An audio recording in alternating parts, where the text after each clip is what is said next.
I'm like, where's the money going? That is horrendous today, that some of us as adults past 30, past 40 are still paying for student debt. The stress of just doing the taxes is bearing. What do you have to lose? Do you like where you're at now? How this is all going to work, how this is going to look as far as the economy and being able to pay you $10,000+ per month. We're talking about a tax-free economy as we are coming together as the people. This is the people's economy. It is so important for you to all understand that the Creative Society has your back. You just gotta come in. You get to use in your life to enjoy. No jokes, no hopes. Welcome back. My name is Dudley Najieb along with Lennis Najieb. And you're watching I'm In, as we are delving into the Black experience of being human in the Creative Society.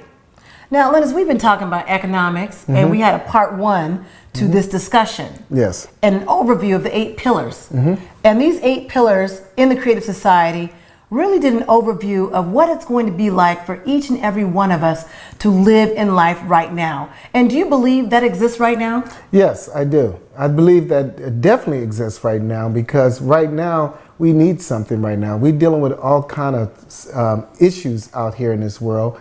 And we need something when it comes to money. When it comes to money, especially in our community, when it comes to money, we suffer the most in certain inner cities out there where this is a solution for that.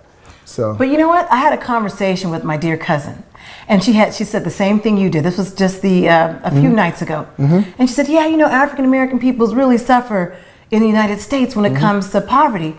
And then I had to tell her, I said, that's happening worldwide, because I've talked to people throughout the world, and whether it be in Africa, the UK, and Ukraine, it's happening to them too. She's like, yeah, I never thought of that. Yes, I remember when I was in Paris, there was, when I went to the African American areas and everything else, or Black areas, it was the same thing. It's the same kind of poverty, the same type of issues, and it was daunting to me. I couldn't believe it. I just thought it was in America, but it's all over the world. But the conditions are absolutely worldwide, and what we're finding is that at least beyond the United States, it's not just isolated to Black peoples. That's what I was able to find out in just being able to talk. And that's another reason why it's important to talk to all the different cultures and all the different backgrounds and learn from every one of us, because then you learn you're not the only one. You're not isolated as it's just happening to you. Now, in the United States, it feels like it's just happening to us because a lot of the Black and brown peoples, it is just happening to them, unfortunately. But when you get out of the scope of America, you find out other cultures that may not look like us, it's happening to them too. Exactly. And we know that by the value of the dollar. We know that by the value of what monies look, as far as the value of money in general. And then you find that it is happening to everyone. And so that's why we want to do an extension of part 2 in the next episode. So we might look the same, but I promise you the information is not. Because today we want to break down how this is all going to work, how this is going to look as far as the economy and being able to pay you $10,000+ per month. Mind you, just to give a quick overview, that $10,000 is not going to your bills, it's not going to your electricity, it's not going to your mortgage, it is not going to your rent, it is not going to your taxes, because we're talking about a tax-free economy as we are being in a consumer-driven economy, which means whatever check we get, we got to spend, whether it be on clothes, whether it be on, like you said, the dental, because you talked about that a lot. You talk about that a lot, so I know it's on your mind. And also, it doesn't go into your health care. No. It does, if you have a baby, it doesn't go to the baby for pregnancy and everything else. So like the children, right? Yes. That's the people be struggling to have 2 kids because it's expensive nowadays having children. You got to find a way to take care of them, pay for their bills, pay for their school. But if all that is free, you don't have to pay for that. And the health, the replicator, you got the replicator for the food. So what does that X out? The grocery shopping. Yes. Hello? Hello? I'm just saying, everybody wants that part right there where you don't have to go to the store and waste time in line. So now you're cutting back down on the time that you get to use in your life to enjoy. Go spend time at a friend's house, travel, oh my gosh, how many hours do I spend in the kitchen cooking? Quite a bit. Wow. Yeah. So it's those type of amenities why this creative society you definitely want to be a part of. And you can also check us out on blendedtv.me to join this discussion. We're trying to have a forum once a month for you, for those of you who have the questions and maybe you're not getting them all answered in these episodes. Or you can always comment, whether it be on social media tags. Somebody will find it. Someone will tell us, hey, Julia, Lennis, they had a question about this and that and this and that. Okay, we're going to address it in the next episode. And that's the purpose of this coordination center. So what you see myself and my husband doing is an example of a coordination center. You can do one too. You can join ours and get started and then do your own and have these little discussions. Start with 1 or 2 people, 5 people, 10 people. That's how it begins. And we just want to be able to help you in doing that process. But with no further ado, we want to talk about our part 2 of this discussion when it comes to monies and understanding that this consumer-driven economy will not be a part of the creative society because it's about the people and for the people. Let's take a look at this video and we'll stop it in between and have some discussion. In the transition period to the creative society, each person will have universal basic income equivalent to $10,000 US, free housing at least 650 square feet per person, free healthcare of the highest quality, free education for a lifetime, safety in every part of the world, work 4 hours a day, 4 days a week, paid vacation for 2 months a year, equally high salaries across the world, no taxes for individuals, small and medium-sized businesses, fixed prices on all goods.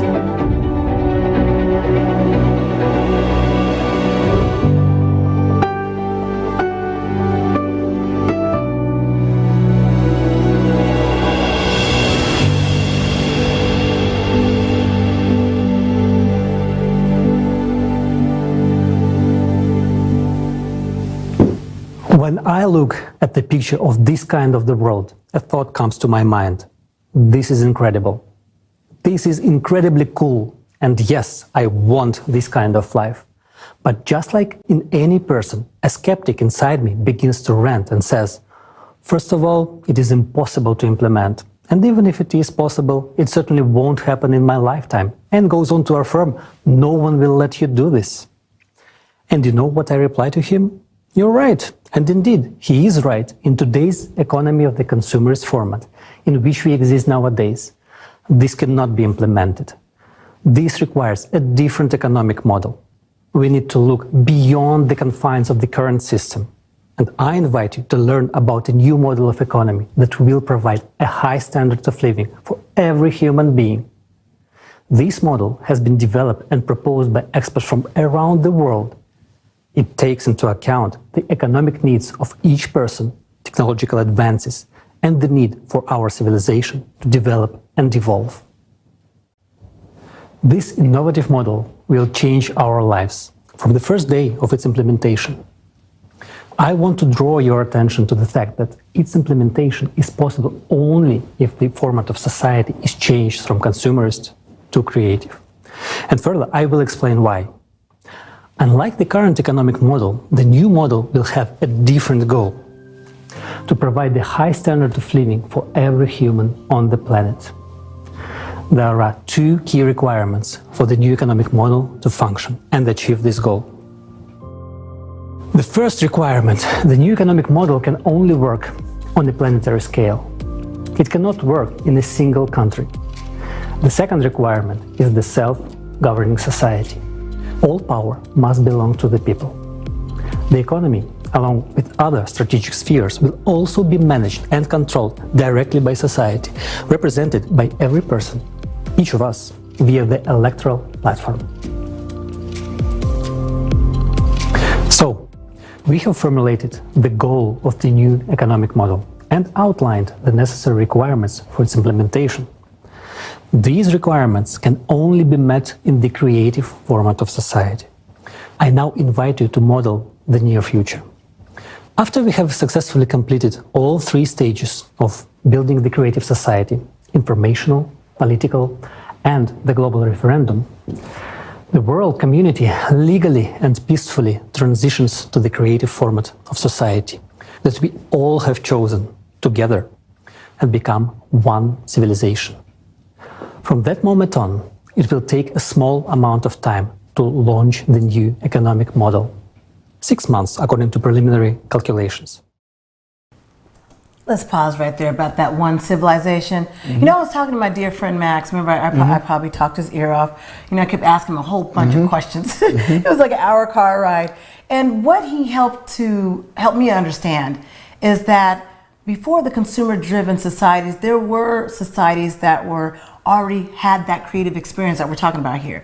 So this is not a new model or a concept because it has happened before and it has been successful before. And he was just breaking it down, telling me all the different societies where the model that we are going back to or that we should be doing and being able to live as human beings has worked so many times before, and it's just been wiped off the earth as far as the historical nature of it. Or if you don't know where to find that information, which we'll be able to break down on this show, then you would think that, oh, this is so brand new. Because that's what I told him. I'm like, you know, Max, is this a new concept, this creative society? Because I'm just trying to understand it all. He's like, no, Julia, it's not new at all. It has been on this earth before we even existed. And he talked about the different historical times. And you know, you can also check that on Alatra TV. They break that down, the different civilizations where this has happened before. So this is not a new or novel concept. It is a concept that allows us to live, though. You know, when I was listening to him, he was saying something, will this happen in our lifetime? Will I be able to see it? With all the stuff that's happening now with the climate change, with everything else, how can this be a reality for me? You know, you sitting at home again thinking, how can this work? I'm just so used to the society that I'm in right now, and I'm used to living the type of life that I'm living right now. How would that transition, how would that adjustment take place? And you're wondering, what do you have to lose? This is the question. What do you have to lose? Do you like where you at now? Do you like the living conditions that you and your mother and your father and your grandfather and your great-grandfather had to go through here? I'm speaking here as African Americans in America. Or would you want to transition and say, you know what, let me just jump in and take a chance and see, is this real and can this be possible?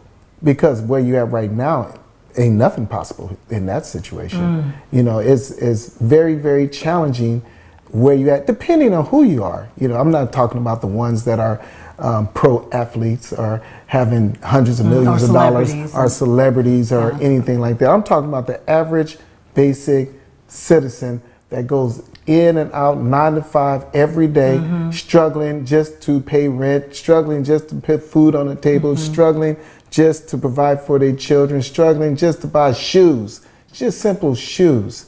So, you know, this is an option. This is something where you say, okay, what do I have to lose?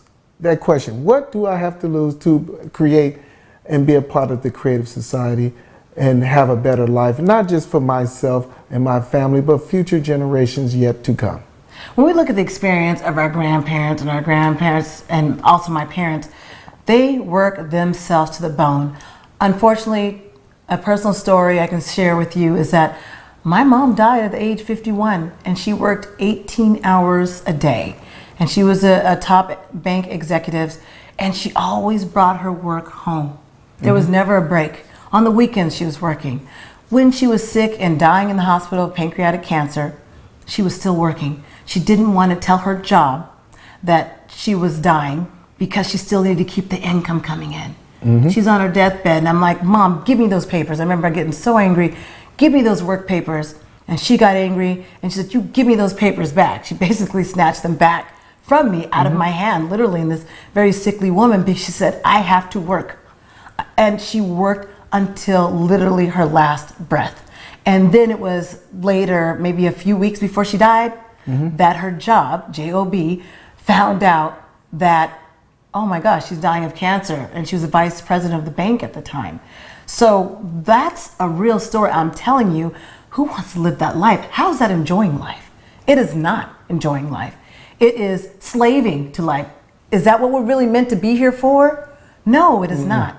And I'm here to tell you that because my grandparents worked so hard and worked all the time, 3 and 4 jobs. He died of a stroke. Yeah, you know, my grandmother, she was a registered nurse, and I remember she would do 16-hour shifts as a registered nurse, 16-hour shifts. I rarely see her. And then when she come home, she had a board and care business and had to work that board and care business, and she was just constantly working. I did not really see her enjoying life. I know her feet was always swollen, and she was just tired. And to find out that she had to pay a lot of that money back in taxes. Okay. Here, there is no taxes. Yes. You know what I'm saying? So the tax part is off. And we was just, even in our business, we were stressed out. And this year long, and it's like, oh God, thank God it was a climate change. And it was a flood in our area because we don't have to pay the taxes or take care of our taxes until October of 2023, October 16th to be exact. And the stress of just doing the taxes is bearing because not only do you have to work hard and then deal with the tax issues, but you got, in our field, it's systemic racism. I'm just being real, that you have to deal with. And who can you go to deal with systemic racism that we go through? Nobody. So you have to kind of deal with that, and it's a very painful situation. It's very painful here in America, here in California, especially in the city and county where we live. It is extremely, extremely stressful for me and my wife to conduct our business as a Black-owned and operated media here in America. And the beauty of the Creative Society, there is no racism or discrimination. And we will be going over that technology so that you can understand how you will be safe. I wouldn't just be saying that to you. I'm not just giving you hoopla. No jokes, no hoax. That's what Roy Starr would say. I'm not kidding on that. I'm going to show you and tell you how you will not have to worry about racism and discrimination and having that a part of your life. That will not exist. And safety will exist. You will be stood up for. People will stand up for you as a human being. I am saying this from the bottom of my heart. This is something that is real. So we're gonna watch a second excerpt of this video because we might have to go into a part 3, y'all, like another episode of this, because it is so important for you to all understand that the Creative Society has your back. You just gotta come in. You just gotta be in. Like, I'm in, you're in, I'm in. I'm in. And that's what this is about. Just being in, be a part of it. And know that you are an intricate part, a delicate part of this human experience, a delicate part of this Creative Society, and they will help you to feel that. Just like I've been feeling it. Have you been feeling the love? I've been feeling love. I've been feeling the yes. love. You've been feeling the love and understanding, and people listening to you and having the empathetic ear and say, I hear you. I'm going through the same thing. And they might be from a different culture. And I'm like, yes, my sister, I hear you. So let's check out another excerpt that we're going to break down and go from there. From that moment on, it will take a small amount of time to launch the new economic model. 6 months, according to preliminary calculations. After that, we will enter the transitional period to the Creative Society, which will last 5 to 6 years. As soon as we enter the transitional period, everyone will be provided with the monthly unconditional basic income in the amount equivalent to $10,000 with their own housing of at least 60 square meters per person. Education and healthcare will be of high quality and free, as well as resources, electricity, water, heating. All debts will be written off. Loans will be interest-free, and there will be no more taxes for individuals, small and medium-sized businesses. Of course, this raises a lot of questions. Will people work? What will the prices be? Will there be inflation? And the most common and important question: where will the money come from? So let's take it in order. Where will we get the money from in the transitional period to the creative society? In the new economic model, money will be created by a single fund for global financing, which belongs to society and serves its interests. The single fund for global financing will only serve the function of creating and redistributing funds. It will not accumulate money like the funds do today, nor will it make money as the banks do in the consumer model of the economy. There will be no banks in the transitional period to the creative society because there will be no need to keep money, because money will be exclusively digital. In fact, there will be no money in the conventional sense of the word. These are just numbers and equivalent for exchange. That's your assets. You can exchange them for something, a product, a service, and so on. The more the economy grows, the more means of exchange, what we now call money, are created. In contrast to the consumerist format, all financial transactions will be open and transparent to everyone. The task of the single fund for global financing is to supply the right amount of means of exchange at society's request. How will this work? Society decides what needs to be improved, created, and what projects and initiatives to implement. Experts will use the artificial intelligence to calculate how much money is needed to achieve those goals. And the single fund for global financing will create the necessary amount of money.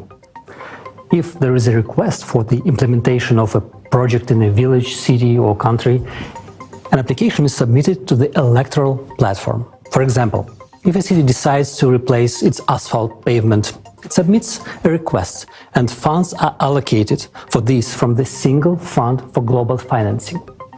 It's just like in the family. You know what everyone needs and you allocate money from the family budget to buy the necessary goods: pants, sneakers, a piano. It's the same at the city and global levels. The only difference is that our budget as a society is not limited. We can spend as much as we want if there is something to spend on and we need it. This approach does not limit the development of the economy. The economy develops and our opportunities increase. In the new economic model, there will be no budgets of cities and countries. There will be no such thing as state money either. The only place where money can accumulate is your personal account, and you yourself dispose of it as you please. If a country, city, or village has a budget, there will inevitably be those who will try to make a profit from that budget, local officials and others. And when there is no budget, it cannot be taken away. And this is the answer to the question of why there will be no corruption, theft, and bureaucracy. There won't be a situation where the asphalt pavement was changed last year and this year it is changed again, and someone makes money on it. Oh, we got to stop. We got to talk about that. Corruption. There's a lot of that going on now. And our tax dollars go to different projects, supposedly. What's the highway? Is it Highway 99 where we live? It's like money has been continually going to this highway for like 3-4 decades, even before me and you existed on this earth. And it's still not fixed. I'm like, where's the money going? And then the high-speed rail that we keep hearing about, this high-speed train, I don't know how many more years we're gonna hear about it, but someone bragged to me about how much money they were being paid and doing nothing. That's what he's talking about. That becomes no more. And when Talib breaks down that whole AI technology, that'll be another segment, you'll have a better understanding how AI is your friend. Do not be afraid of AI. We are in control of AI. AI can't just operate by itself and take over the world like in Terminator, like in the movies we've seen. And Talib breaks that down, and that'll be another episode. But the corruption, we see how many city, state, and local governments, this corruption thing, you know, it's really bad. In the U.S. government, we see the corruption. Even some of the nonprofit organizations, as of late, we just got some news about that corruption, and money that we were helped to allocate just disappeared. And no more of that. It's not based on one person deciding to just be able to profit from that. You know, it's the corruption is real. It's sad to deal with the corruption part, because the ones that doing the corruption are the ones that's typically the politicians are and they control the enforcements and everything else, so they get away with it. So, you know, it's just, and it's annoying, it's tragic. They get paid off, and you see it, and they just go right about their business, and the people suffer from it. And there's no policing of them. No. And especially in the black community. That's why in the black community, is you see the ghettos. What we call in America, the black community, the ghettos. And the people that's watching this understand elsewhere too. They got the ghettos out there, and it keeps getting extremely difficult to get the resource for even education. You look at some of the education out there and wonder why this student is not progressing, or why this person is not elevating to another level. You see the corruption within the school systems. So, you know, it's time for a change. It's time for a better society. It's time for a better life. It's time for a better reality.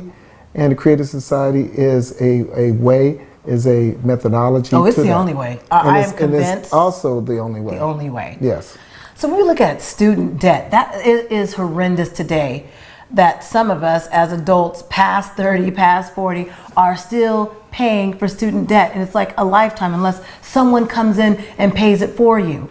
And that's like happened at, what was the university? Black College at Morehouse. And the billionaire came and paid for all the students just for that class. That's not for everybody. Some of us still have student debt to this day.